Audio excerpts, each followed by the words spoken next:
Assalamualaikum warahmatullahi wabarakatuh guys. Jumpa lagi dengan di channel Kang Rifai 07. Semoga kalian tetap sehat dan bisa mengambil manfaat dari video ini. Oke, langsung saja kita mulai. Lahir tahun 1315 Masehi di Tatar Pasundan, wilayah barat Pulau Jawa, Prabu Kian Santang atau Raden Sangara atau Syekh Sunan Rohmat Suci, adalah putra Prabu Siliwangi atau Sri Baduga Maharaja Raja Pakuan Pajajaran dengan Nyi Subang Larang.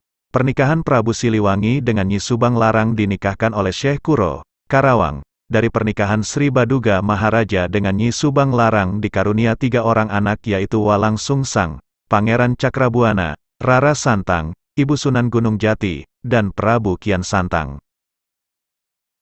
Prabu Kian Santang menjadi Dalem Bogor. Batu Tulis Bogor. Pada usia 22 tahun Prabu Kian Santang diangkat menjadi Dalem Bogor kedua yang saat itu bertepatan dengan upacara penyerahan tongkat pusaka kerajaan dan penobatan Prabu Munding Kawati, putra sulung Prabu Susuk Tunggal, menjadi Panglima Besar Pajajaran. Guna mengenang peristiwa sakral penobatan dan penyerahan tongkat pusaka Pajajaran tersebut, maka ditulislah oleh Prabu Susuk Tunggal pada sebuah batu, yang dikenal sampai sekarang dengan nama Batu Tulis Bogor. Peristiwa itu merupakan kejadian paling istimewa di lingkungan Keraton Pajajaran dan dapat diketahui oleh kita semua sebagai pewaris sejarah bangsa khususnya di Pasundan. Prabu Kian Santang merupakan sinatria yang gagah perkasa, tak ada yang bisa mengalahkan kegagahannya.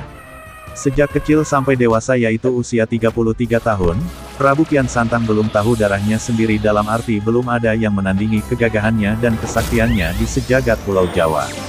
Sering dia merenung seorang diri memikirkan, di mana ada orang gagah dan sakti yang dapat menandingi kesaktian dirinya. Akhirnya Prabu Kian Santang memohon kepada ayahnya yaitu Prabu Siliwangi supaya mencarikan seorang lawan yang dapat menandinginya. Sang ayah memanggil para ahli nujum untuk menunjukkan siapa dan di mana ada orang gagah dan sakti yang dapat menandingi Prabu Kian Santang. Namun tak seorang pun yang mampu menunjukkannya. Prabu Kian Santang dan Sayyidina Ali bin Abi Thalib. Tiba-tiba datang seorang kakek yang memberitahu bahwa orang yang dapat menandingi kegagahan Prabu Kian Santang itu adalah Sayyidina Ali, yang tinggal jauh di tanah Mekah.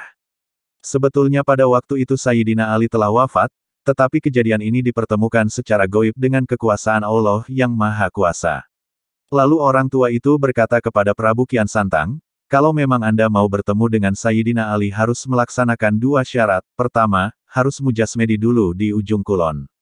Kedua, nama harus diganti menjadi Galantrang Setra, Galantrang, berani, Setra, bersih suci. Setelah Prabu Kian Santang melaksanakan 2 syarat tersebut, maka berangkatlah dia ke tanah suci Mekah. Setiba di tanah Mekah dia bertemu dengan seorang lelaki yang disebut Sayyidina Ali, tetapi Kian Santang tidak mengetahui bahwa laki-laki itu bernama Sayyidina Ali. Prabu Kian Santang yang namanya sudah berganti menjadi Galantrang Setra menanyakan kepada laki-laki itu, kenalkah dengan orang yang namanya Sayyidina Ali? Laki-laki itu menjawab bahwa ia kenal, malah bisa mengantarkannya ke tempat Sayyidina Ali.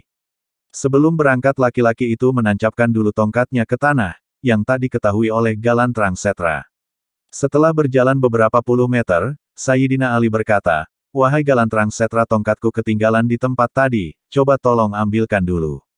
Semula Galantrang Setra tidak mau, tetapi Sayyidina Ali mengatakan, kalau tidak mau ia tentu tidak akan bertemu dengan Sayyidina Ali.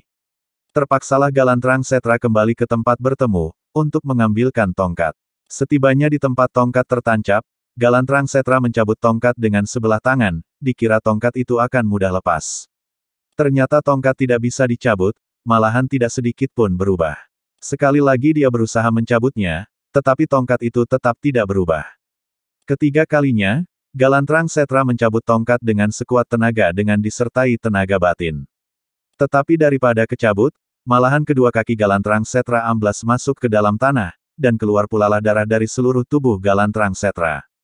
Tongkat Ali bin Abu Thalib yang dihadiahkan pada Rakaian Sancang yang berada di Kaum Pusaka, Yayasan Pusaka Muslimin diketuai Ucep Jamhari Cinunuk Garut. Ternyata laki-laki yang baru dikenalnya tadi namanya Sayyidina Ali. Setelah Prabu Kian Santang meninggalkan kota Mekah untuk pulang ke tanah Jawa Pajajaran, dia terlunta-lunta tidak tahu arah tujuan, maka dia berpikir untuk kembali ke tanah Mekah lagi.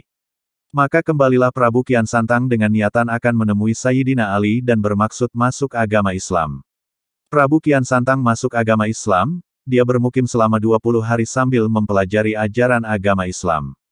Kemudian dia pulang ke tanah Sunda Pajajaran, untuk menengok ayahnya Prabu Siliwangi dan saudara-saudaranya.